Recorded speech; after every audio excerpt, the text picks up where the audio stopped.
Šī ir programma, tie, kas varbūt pirmo reizi pieslēdzās, Valmieras bibliotēka jau vairākus gadus organizē pieaugušo neformālās izglītības programmas nodarbības, un tas nosaukums kodētais ir radošā rakstīšana. Šogad ir radošā rakstīšana 2024, un tēma šogad ir Mani vārdi un mani burti, jo nodarbības tiešsaistē vada rakstniece Laura Vinogrādava. Labi, vārds Laurai. Labi, sākam. Stundu kopā ar tevi, vai ne stundu kopā? Skatīsimies, kā sanāks. Jā. Mazliet gribas iesildīt čatu. Es esmu apslimus, es nezinu, cik daudz to var redzēt. Ja es aizmiegu, tad tas ir tāpēc, ka es esmu sadzērusies teraflu vai kaut ko tam līdzīgi, lai būtu frišāk, bet varot iet arī tajā otrā grāvī, tā kā redzēsim. Kaut kā tas rudens ir skāris arī mani, tāpēc es domāju, iesildam čatu, ieliekat čatā, cik tad jūs esat veseli. Vai kāds ar tur puņķojas? Jā, es droši vien man arī tek visu laiku, bet labi, būs skaists vēsturisks ieraksts. Varbūt, jā, iesildam čatu, uzrakstat, vai jūs visi veseli, vai arī, tā. Tas pirms mēs sākam. Ir veseliem, lieliski. Wow! Ko jūs ēdat? Labi, baigie maleči. Bet jā, ķeramies klāt veselie un pusveselie pie rakstīšanas. Prieks jūs visus redzēt, un šodien es tiešām domāju par šo tēmu, par tādu kā stāsta skici, par vietu, laiku un varoņiem. Un kā arī šodien mākslas plānā bija ierakstīts, ka tāds skaists jautājums rakstīt par zināmo vai ļauties nezināmajam. Droši vien uzreiz atbildēšu uz jautājumu, bet atgādināšu, ka ar tām mācībām pie rakstniekiem ir. Man kaut kad es par šo domāju, man likās, ka to vajadzētu kā tādu obligātu noteikumu, kā bija senajos laikos mākslinieks, ka viņš mācījās pie tā un tā. Nezinu, podnieks arī mācījās, ka viņas meistars bija tas un tas, jo noteikti, ka to pašu radošo rakstniecību un rakstniecību katrs jau mācītu nedaudz savādāk un katrs to savu kaut kādu redzējumu paņem vairāk, tāpēc šis ir tiešām, šis nav nekas akadēmisks, šis ir mans redzējums par to visu. Un es tad teiktu, ka rakstīt par zināmo vai ļauties nezināmajam, sākumā noteikti rakstīt par zināmo ir vieglāk. Tas nezināmā izprašana prasa laiku, un man arī šķiet, ka lai ierakstītos tādos īstos stāstos, ir mazliet sevi jāiztukšo. Un tad to zināmo sākumā vienmēr labāk zināmo. Ar nezināmo var sabraukt diezgan lielās auzās. Man ir vairāki piemēri, kur es pati esmu nezinot izdarījusi, kaut ko uzrakstījusi aplam. Man pirmajā stāstu krājumā, piemēram, bija stāsts par sievieti, kurai ir dzemdes kakla vēzis. Un, lai gan man likās, ka man šī ir nezināma tēma, lai gan man šķita, ka es viņus ļoti izpētījusi Googlē, tomēr pēc tam, kad to lasa ārsts speciālists, nebija tur ritīgi viss sarakstīts. Vēl es esmu mēģinājusi par vēsturi rakstīt, kas arī tā tad ir nezināma, un tur arī, var jau uzskatīt, ka tā ir rakstnieka interpretācija par to visu, bet jā, to nezināmo vajag ļoti, ļoti papētīt. Es šobrīd, man tā bija tāda spilgta mācība par to vēzi stāstā, un es tagad ļoti iedziļinos, ja rakstu kaut ko nezināmu. Kaut kā tomēr, man liekas, negribas, lai kāds dāja literatūru uztver par mācību grāmatu un kaut ko tur nepareizi samācās arī. Jā, aizmirsu pateikt milzīgi paldies par mājas darbiem. Jūs esat Malačka vispār atsūtījāt, Malačka nolēmāt kaut ko tādu rakstīt, jo tas nebija pārāk nopietni pirmajā reizē. Bet tur tiešām ir tāda sajūta, ka reizēm liekas, jā, ka es to būtu gribējusi pati uzrakstīt tik krūti. Un jums patiešām bija. Es nezinu, kā no kaut kā tik maza un tik smieklīga var izaugt tādi stāsti, dzēja. Man tiešām milzīgs prieks. Bet vēl, jā, čatu mēs iesildīsim arī mazliet rakstīšanu. Sāksim ar tādu uzdevumu, kas man arī ir ļoti mīļš, un ja kāds viņu ir pildījis kādā manā nodarbībā, tad pildam vēlreiz. Tad pieslēgšanās rakstīšanai, pieslēgšanās vērīgumam, pieslēgšanās sev, jo mēs visi droši vien nākam no kaut kādas vides, ka nu pat pirms tām dažām minūtēm kaut kas notika. Piemēram, jā, es palīdzēju dēlam nu pat mācīties dabas zinības, tagad esmu atnākusi šeit, un lai mēs pārslēgtos, mēs mazliet parakstīsim vārdus. Un man ir tāds ļoti mīļš uzdevums. Es viņu saucu par rokas uzdevumu. Uzdevums ir tāds. Jūs skatāties uz savu roku. Es ceru, ka visiem ir, kur rakstīt. Un rakstat vārdus. Tas nav vārdi, tie nav vārdu savienojumi. Tas nav stāsts. Jūs vienkārši rakstat vārdus, ko jūs tur redzat tajā rokā. Vai tie ir līnija, dzīvības līnija, asinsvads, naks, ienadzis, sarkans, rozā. Tie var būt lietvārdi, darbības vārdi, īpašības vārdi. Vienkārši skatat, iedziļināties savā rokā un rakstat uz lapas datorā, kuram ir tas rakstāmais. Es arī parakstīšu, lai aptuveni saprastu to laiku, cik tas aizņem, un tad, kad teikšu beidzam, tad beigsim. Bet jā, tagad iesildamies un sākat rakstīt savu roku.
Es domāju, ka varam beigt, ka visi ir savā rokā iedziļinājušies. Un, jā, ja kādam ir spēka saskaitīt kopā, cik sanāca vārdi, arī droši padalieties. Es varu pateikt, ka man šovakar sanāca 30. 30 vārdus dabūju no savas rokas. Jā, tā kaut kā mums 3, 4, 21. Forši mums ir ko teikt. Vaigie maleči mēs. Ir reizes, kad kāds 5 tikai var uzrakstīt. Tiešām maleči. Brīnišķīgi. Tad varam turpināt ar teorētisko daļu. Starp citu, atcerējos arī, kad vienā no radošās rakstniecības nodarbībām, kurās mēs rakstnieki arī ejam viens pie otra. Es redzu, ka man te arī rakstnieces ir. Mēs arī ejam paskatīties, kaut ko iedvesmoties ar šiem pašiem uzdevumiem. Tad vienā no rakstniecības nodarbībām Kristāna Belševica teica, ka smadzenēm ļoti patīkot, ka viņām dod uzdevumu tīri iesildīšanās procesā. Un, kad ir kaut kāds rāmis, jo tad, un es esmu par šo domājis, jo man visu laiku likās, ka jūs droši vien zinat, esat dzirdējuši arī par to automātisko rakstīšanu. Es šobrīd spēlējos un pat mēģinu saprast, kā man ir labāk, vai iesildīties ar rāmi, kad smadzenēm ir uzdevums un viņas tad lēnām tā paplašinās, vai ka uzreiz ir šī apziņas plūsma. Es domāju, ka nākamajā reizē tad pamēģināsim to automātisko rakstīšanu kā pirmo, un tad varēsiet paši saprast, kā jums labāk ir rakstīt visu, kas ienāk prātā, vai ka tomēr ir tas uzdevums. Man grūti saprast, kā ir man.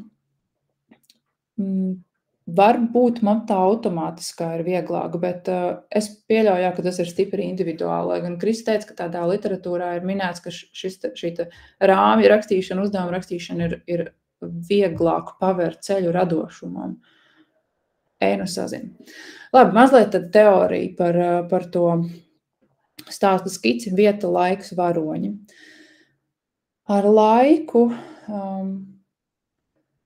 es biju domājusi, to var saprast dažādi. Mēs varam diskutēt par rakstīt tagadnē vai pagātnē. Arī te, man liekas, katrs pats izvēlās, galvenais ir nejaukt, kas ir tipiski tādā varbūt sākumā. Es arī diezgan jaucos, sevišķi ir garāks gabals, kaut kur vienā brīdī tā pagātne ir ērtāk, tad tagadne. Man vairāk patīk rakstīt tagadnē, jo tagadne ir tāda kā dzīvāka. Tur tas stāsts it kā notiek tieši šobrīd, tad ir vieglāk. Tas ir kā tādā filmā iekāpt. Tas tagad notiek. Tagad tur tā kāds skrien, tagad tur kāds raud. Tas ir šobrīd. Pagātne ir vairāk tāds kā tas rakstnieks ir tāds kā stāstītājs, tāds atstāstītājs. Viņš ka reiz bija. Un droši vien atkal tur jāskatās, kā tas sižetiski ir ērtāk, bet ja gribas kaut ko, lai ir lielāka spriedze, tad noteikti tagad. Ne?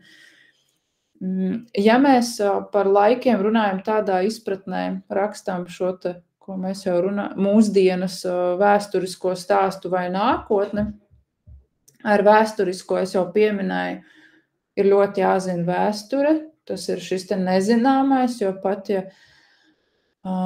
ja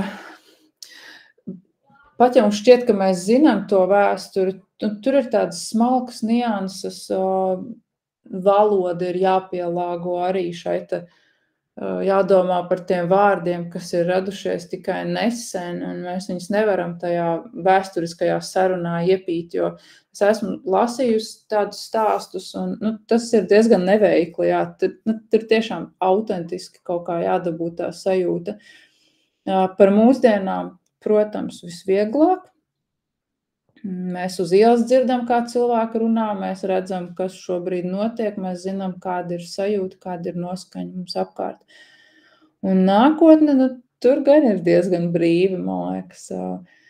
Bet ar nākotni atkal ir tā, ka arī vairāk autori man ir teikuši, ka to nākotni ir baili rakstīt, jo kaut kādā ziņā mēs visi zinām, ka vārdiem ir spēks, un rakstnieks ir kļūst tad mazliet par tādu pārēģi, Un es pat esmu piedzīvojusi, ka kā uzrakstot kaut ko, tas pēc tam piepildās manā dzīvē. Tas mazliet biedē, šī sajūta ir biedējoša. Un tad es tā padomāju, ja es taisītos paredzēt nākotni, tad tas tā ļoti smalki jāizdara, lai man pašai gribētos tur dzīvot. Bet, jā, tās mūsdienas tagadne ir vieglāka. Ejam tālāk par varoņiem. Visbiežāk grāmatās varoņi būsiet jūs paši. Lai kaut kāda jūsu daļa būs šajā te varonī. Es viņu saucu par varoni, nezinu, varam par literāro tēlu, par antigonistu, protagonistu, kā nu tur bija, bet es viņu saukšu par varoni sarunu valodā tagad ar jums. Tagad man jums uzdevums čatā, kādus jūs atceraties varoņus no grāmatām? Cik varoņi ir prātā paliekošā? Kas ir tas, ko jūs pilnīgi no jebkādām, pilnīgi no jebkāda lasītām, bet ko jūs tiešām tā atceraties? Tur bija tāds galvenais varonis. Sarakstam čatā, ko jūs atceraties. Lai mēs varbūt saprastu, kādam jābūt labam varonim. Lāčplēsis. Tā, Holija, Golailija, nezinu. Golaitlija, nezinu, jā. Karlsons, Sprīdīts, Roņa, Paganel, jā, un kapteinis Grants. Pepija Garzeķa, Trolīts, Mūmins. Labi. Es jau redzu kopējo tendenci, ka Pīters Pēns, Patrīcija, kāds atceras. Pagaidām lielākā vairākumā ir bērnu grāmatu varoņi. Kādam ir ideja, kāpēc tā? Liegabiks atkal bērniem. Kāpēc šie bērnu grāmatu varoņi ir palikuši atmiņā spēcīgāk nekā, piemēram, nezinu, Ieva no kaut kādas grāmatas, Anna no Zaļajiem jumtiem, Lapsa. Ezelīcija, Skarleta, beidzot kaut kas pieaugušajiem. Kad gatavojos šai nodarbībai, es tiešām domāju par šo, jo man arī, kad runa iet par varoņiem, tad pirmie ir šie bērnu grāmatu varam. Lienai ir versija, ka tas ir, jo cietais disks ir tukšs un pirmais, ko lasām. Tas nozīmē, ka mēs tagad esam, ka mums viss ir pa pilnu, mums vairs neviens varonis prātā nepaliek. Varbūt, man nav atbildi uz šo jautājumu. Tā, bērnībā spilgtāk iztēle un iespiežas dziļāk atmiņā arī var būt. Jā, varētu būt, ka mums šobrīd ir tā doma, ka, kad mēs vairāk filtrējam, kas ir svarīgi un kas nav, un tad manas smadzenes saprot, priekš kā man to Aivaru paturēt atmiņā, laižu viņu prom, jā. Varbūt, šādi varētu būt, jā. Jā, viņi ir spilgtāki. Es arī domāju, droši vien kaut kāda tā ietekme ir arī ilustrācijām noteikti, jo, ja mēs, piemēram, domājam Roņa, mēs taču iztēlē redzam to ilustrāciju vai Pepiju vai ko, Ezelītījā mums, vai multfilmu vai filmu, bet kaut kāds tēls mums ir uzreiz prātā. Tas nav tikai mūsu galvā, bet tas ir bijis arī kaut kur ārpusē. Ārpus, mēs to esam uztvēruši arī ar redzi, ar visu kaut ko citu, jā. Ja mēs domājam vēl par varoņiem, es jau minēju, ka tā tad kaut kāda daļa vienmēr šajā te literārajā tēlā būsiet jūs paši, bet stāsts jau vienmēr nevar būt tikai un vienīgi par jums. Droši vien gribētos, bet nē. Un tāpēc mēs tagad... Es jums došu bildīti ar varoņa seju, un jāatceras būs, ka seja jau nav varonis, tāpēc jums būs tur tūlīt atradīšu, kur man bija šī seja, speciāli ģenerēju ar mākslīgo intelektu, lai nebūtu tā, ka, zināt kā, lai es paņemu kādu no interneta sievieti, jo tā būs sieviete, piedodat vīrieši, jums būs grūtāks uzdevums. Sagatavojoties atkal uzreiz, es jums saku rakstīt, ņemat savas kladītes, burtnīcas, datorus. Bet tas, kas jums ir jāizdara, tad tā ir sieviete, to jūs redzat. Šī būs varone, šī būs jūsu varone, varat izdomāt viņai vārdu, ja gribas, ja nē, vārdu var domāt vēlāk. Es vārdus parasti, kā saviem varoņiem domāju, reāli atveru kalendāru.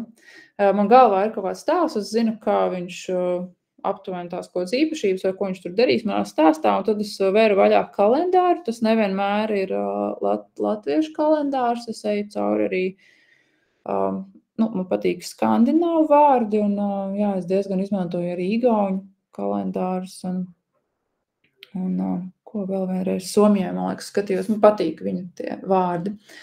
Bet tātad, jums ir šī sieviete, un šeit es atkal čatā ielieku jautājumus, uz kuriem jums jāatbild.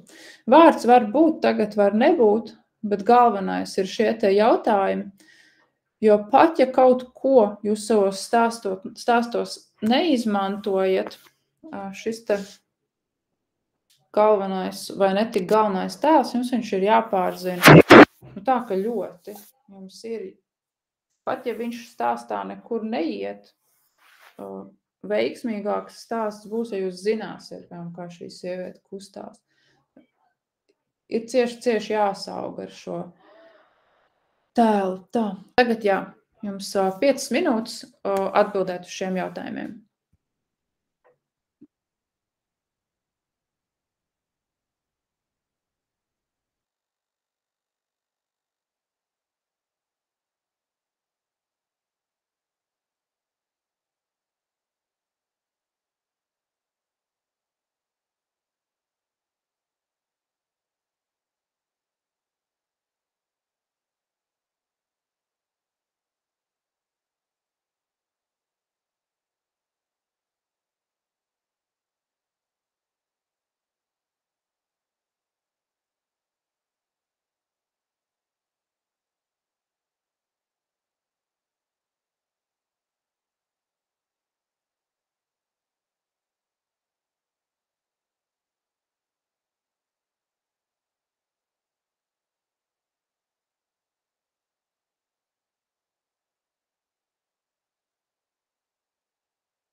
Tā, es atgriežos atpakaļ pie mikrofona. Man liekas, ir jau vairāk par 5 minūtēm. Pieļauju, ka šis nebija nemaz tik vienkārši, jo atkal šeit ir kaut kādas norādes, jo tomēr ir šī te bilde. Te nav tā, ka jūs viss rodas tikai no jums, ir atkal kaut kāds rāmis, bet tā bija tikai seja, jā. Pārējo tomēr varat jūs iedzīvināt paši. Bildi es ieteiktu saglabāt, viņa būs vajadzīga arī mājasdarbā, bet mani mācīja pašu tā, ka tas stāsta varonis, literārais tēls ir jāpārzina tik labi, ka ja es naktī ielavos jūsu guļamistabā un pamodinu un saka, man ir jautājumi par to tēlu, jums ir jāzina, jums ir acis vaļā un jāmāk atbildēt. Esam mazliet, tagad varat nedaudz atpūsties no rakstīšanas, ievilkt elpu, varoni savu aptuveni esat ieskicējuši. Runājam tālāk par vietu, kurā parasti stāstam notikt. Protams, katrs izvēlas pats, bet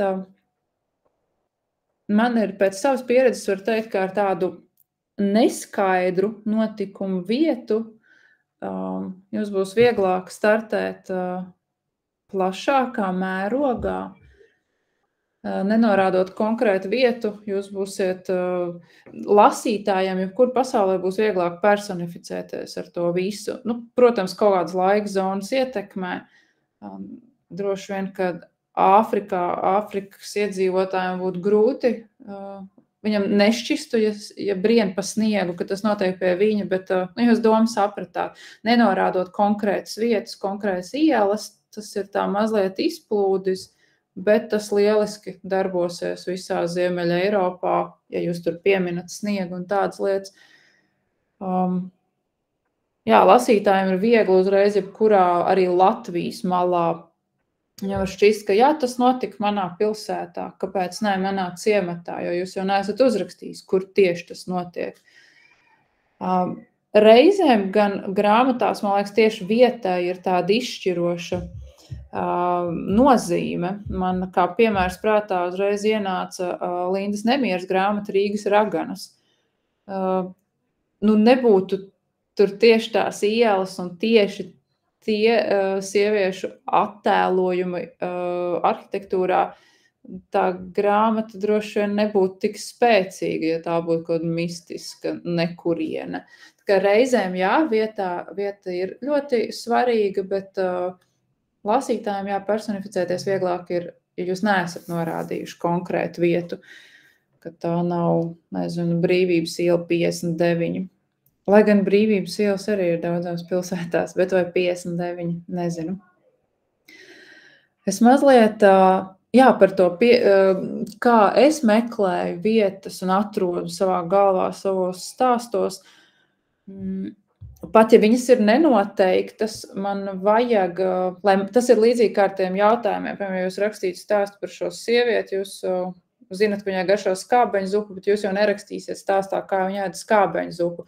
Un ar to vietu ir līdzīgi, pat ja jūs nerakstat, kur tas ir, galvā kaut kādai vizualizācijai jau ir jābūt. Un es šo, kur tas ir, reizēm pat apzināti meklēju, staigājot un braukājot pa pasauli, pa Latviju. Man ir skaidrs, kur tas notiek. Kad rakstīju Vārnas, es ļoti apzināti braukāju pa Latvijas pilsētām Kurzemes, jo man bija skaidrs, ka tas notiek Kurzemē, jo tie, kas ir lasījuši, zina, ka tur ir par romu tautības cilvēkiem, un Kurzemē viņi ir maķenīti vairāk, un tad es braukāju pa Kuldīgā, es 2 dienas dzīvoju, staigāju pa Kuldīgu, meklēju, un vajadzēja to klikšķi kaut kā sajust, ka tas ir šādā sētā. Un Valdemārpilī meklēju, bet uzvarēja Valdemārpilī viena ēka. Man nav nejausmas, kas tur dzīvo īstenībā, bet manā stāstā, manām prātām vajadzēja vietu, kur tas viss notiek. Bet stāstā jau nekur neparādās, ka tas ir Valdemārpilī. Tas ir tikai jums. Tagad jums būs ļoti, ļoti jāatslābinās, jo mēs pamēģināsim meklēt vietu savā prātā šai te sievietei, ko jūs esat sākuši iepazīt, lai kā nu viņu sauktu. Es jums lasīšu, šis piemērs ir ņemts no vienas grāmatas, starp citu, es nezinu, vai kāds zina šāda te, man viss ir spogulī, bet tas ir Ēriks Skots Andersens ietēr pārdo savu pasauli. Brīnišķīgi grāmata tiem, kuri raksta. Laba grāmata ir arī, varbūt, tu zināt, Ingai Žaludai ir raksti, man liekas, tā saucās, bet šī te Ēriks Skots Andersens ietēr pārdo savu pasauli ir tāda, tur ir vairāk piemēru, vairāk aprakstu un vairāk viņi varbūt der tiem, kas māca radošo rakstniecību skolotājiem ļoti, ļoti noderīgi. Bet labi, atgriežamies pie mums. Es tātad meditāciju esmu vietas meditāciju mazliet adaptējusi no šīs te grāmatas. Jums jāmēģina ļoti, ļoti atslābināties. Man nav ne jausmas, kur atrodaties tie, kas ir bez bildēm, varbūt tramvajā, varbūt darbā vēl kāds, nezinu. Bet tie, kam izdodās būt tādā mierā, domājot par šo sievieti, par šo tēlu, un mēģināsim saprast, kur tad viņi dzīvo. Tas, kas ir jādara jums būs vienkārši jāizver acis, un varat slēgt ārā arī kameras, lai nav tik mulsinoši, ka es redzu jūs aizvērtās acis, ja kādu tas mulsina. Es lasīšu tekstu, un jūs vienkārši savā prātā mēģināsiet iztēloties, kur šī sieviete tātad dzīvo, kādas ir viņas mājas. Es ceru, ka visi ir gatavi. Es sākšu.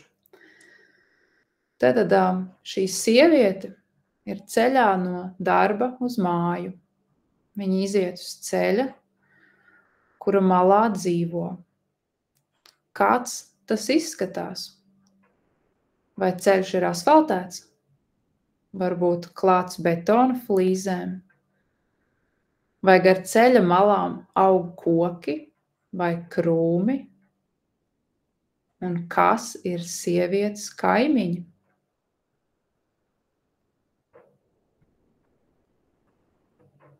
Tagad sieviete ir pienākusi pie mājas, kurā dzīvo.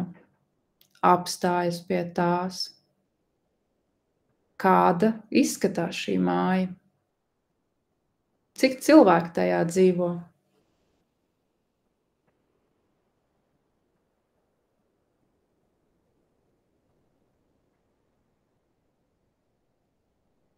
Viņu pieiet pie durvīm. Kādas ir durvis? Koka, metāla. Kādā krāsā? Viņa uzliek roku uz sava durvju roktura. Kāda ir sajūta?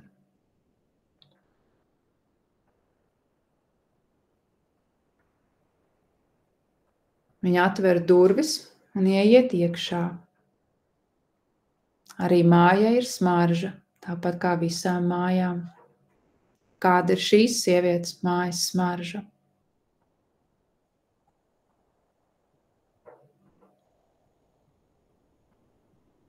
Kāds izskatās priekšnams?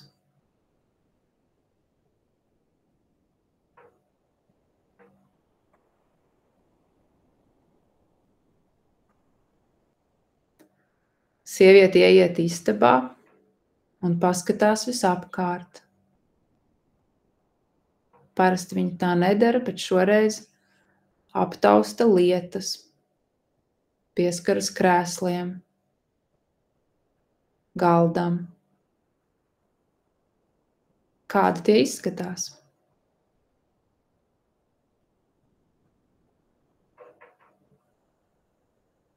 Tagad vēl kādu mirklīti varat pabūt viņas istabā, un tad varat vērt acis vaļā.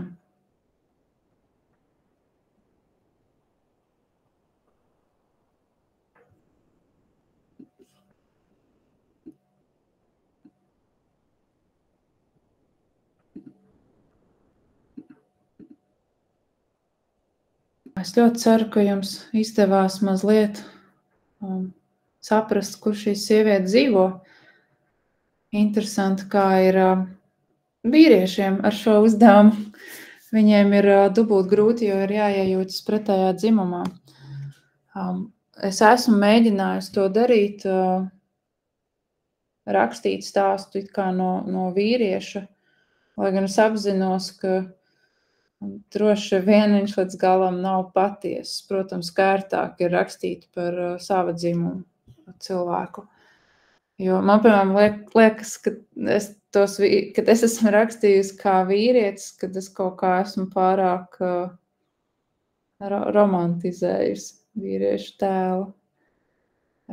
Jo es apzinos, ka mēs lielākā daļa tomēr domājam atšķirīgi, kas ir ok. Māja jums nav jāpieraksta, bet šis viss, protams, kā jau jūs nojaušat, ir tāda iesildīšanās mājas darbam. Bet tā tad mājas darbs. Es ceru, ka jūs visi saglabājāt sievietes bildi. Jums ir jau kaut kas pieskicēts par viņu. Un stāstam būs tāda kā pamata emocija. Jūs zināt, stāsti ir, nezinu, smieklīgi, prieka stāsti ir ļoti daudz stāstos, ir skumjas. Arī mums patīk rakstīt par skumjām, man noteikti, es kaut kādu skumju rakstniece esmu. Bet šoreiz tāda tēma vairāk vai mazāk kā emocija paņemā bailes. Tās būs bailes, par bailēm rakstīt ir grūti. Tagad vēl, kad tas rudens tāds nāk. Bet es tūlīt arī čatā ielikšu, kas notiks šajā stāstā. Un atkal jūs ņemat no tā, tik cik jums vajag. Jūs paši nosakat, vai tas ir tikai tāds, kas tur būs, kas tur nebūs, cik daudz no tā, bet es ieliku čatā, tātad šī sieviete saņems piedāvājumu par 10 000 eiro, lai izdarītu kaut ko stipri apšaubām. Ko apšaubām domājat jūs, cik ļoti un kurā brīdī viņi baidās? Arī jūs, cik garš ir stāsts, atkal izvēlaties jūs. Un termiņš tiem, kas sūta. Šodien, es man liekas, šodien pa dienu vēl atbildēju, jā, bet kaut kādu mirkli iepriekš, ja grib to atgriezenisko saiti pirms nodarbības, bet tikpat labi es jau var arī, viņi nekur nepazudīs, jūs atsūtītais mājas darbs. Bet jā, vai ir kādi jautājumi? Ja jautājumi nav, domāju, ko vēl varbūt gribēju jums pateikt, ja mums vēl ir 5 minūtes. Ko varētu pastāstīt no tādas pieredzes, varbūt vēl par vēsturiskajiem stāstiem. Man vēl ir gadījums arī no pieredzes, ka tas tāds ļoti interesants. Tā vēsture jau arī, jūs jau zinat, ka kāds viņu ir pierakstījis, bet kā tad tur īsti bija, kā tur nebija, neviens jau nezina. Un varbūt reizēm jums kā rakstniekam nākas aizstāvēt savu darbu un teikt, ka tam vēsturniekam, kurš teiks, ka viss ir slikti, nav pareizi teikt, ka hei, tu jau ar tur nebija. Man ir reiz rakstīt tādu vēsturisku stāstu, kas ir manā netik daudziem zināmajā stāstu krājumā Lāču kalns. Un tur bija par vīrieti, tas bija mākslas 14. gadsimts, par vīrieti. Un tad pirmo reizi parādījās tāda kā, es nezinu, to laiku jau droši viņas tā nesauc, ķeizargrieziene. Un viņam sieva tā tad nevarēja piedzemdēt bērniņu, un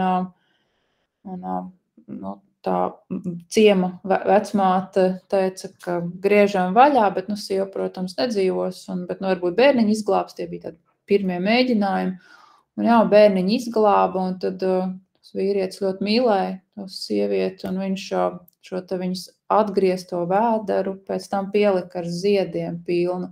Jo man tas šķita ļoti, ļoti skaisti, ka tur turpinās, ka zied šis vēders, viņš ar skaistumu, nevis, ka pretīgi, bet viņš ar tādu skaistumu to sievu šķiras no tās sievas. Un tad man ļoti gan redaktors, gan vēstures konsultanti brēca virsū, ka tā neviens nedarīja tajos laikos, un tā vispār 14. gadsimtā vīrieši vispār tā nedomāja, un ka lai es to ņemu ārā, bet te es ļoti strīdējos un teicu, ka kā viņi zina, ka nebija patiešām neviens vīrietis 14. gadsimtā, kas tā varētu izdarīt. Un tad es atstāju to. Bet ar to, ka kāds apstrīdēs jūsu laiku, jūsu tēlu izvēlēto, tam, protams, jābūt gatavam vienmēr. Redaktori arī ir vietas, kur jāklausa, ir vietas, kur varbūt nevajag, bet ar vēsturi atceraties, ka vienmēr ir šis te, ka neviens jau nezina, kā tur bija. Veiksmīgi jums nedēļu, un nākamnedēļ tūlīt es pati izlasīšu, kas mums ir nākamnedēļ, lai es paliktu pie tēmas. Mēs meklēsim kļūdas un ne kļūdas, bet baļķus un skabargas tekstos. Ja jautājumi nav, tad saku jums atā.